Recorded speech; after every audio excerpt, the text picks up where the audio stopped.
So that covers our 3 steps on how to go about riding the medium trot.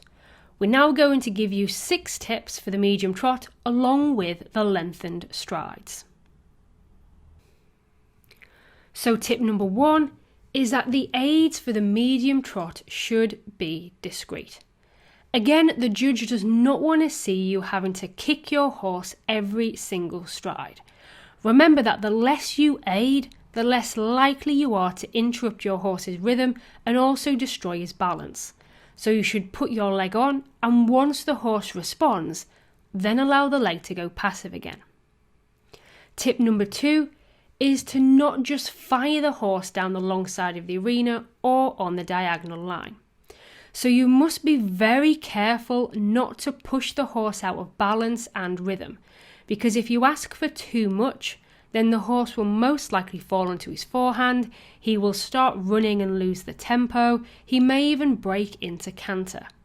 So instead, just gradually increase the amount of impulsion, receive that energy that you've created in an elastic contact, and use your half-vaults to keep the balance. As remember, just concentrate on keeping the same tempo and rhythm at the same time as you ask the horse to gradually lengthen his stride. Now moving on to tip number 3, and this is that in the early lessons, don't ask for those clear transitions into and out of medium trot. Instead, as we've just said, focus on gradually increasing the length of stride. Now when the horse becomes more confident and you know that you can keep him balanced, you can then start to introduce the transitions that you are required to show in later dressage tests. But don't feel as though your horse has to go straight from working trot to medium trot in his very first lessons. Now tip number 4 is to not fall into the trap of leaning backwards and driving the horse with your seat. All this does is it increases the pressure on your horse's loin area and on his back, and he will probably hollow away against the pressure, which is obviously what we don't want. Remember that we want that energy from the horse's hind legs to flow over a raised and swinging back into an elastic contact, and your seat must allow that.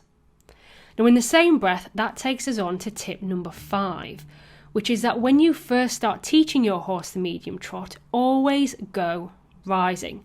Again, this is for the same principle, because we want the horse to use his back properly. Now obviously these movements can be ridden in sitting trot, and when you do get to the higher level dressage tests, you are required to show them in a sitting trot. But for the very first few steps, we often find that it works better if you go rising. And then once your horse develops the understanding of the exercise, along with the necessary strength and balance, and once you have developed your sitting trot, you can then put them together to be able to perform the exercise sitting as opposed to rising. And then finally, tip number 6 is to resist the temptation of trying to help your horse balance by using your reins. Because all this will do is it will make the horse hollow through his back and come too short in his neck. You will effectively prevent him from lengthening his frame and working through his back into the contact. Instead, as the horse lengthens his stride, keep your contact receiving and elastic so that you don't restrict or block the swing through the horse's back. Just focus on keeping the horse moving upwards and forwards, stretching into an elastic contact and maintaining an uphill balance.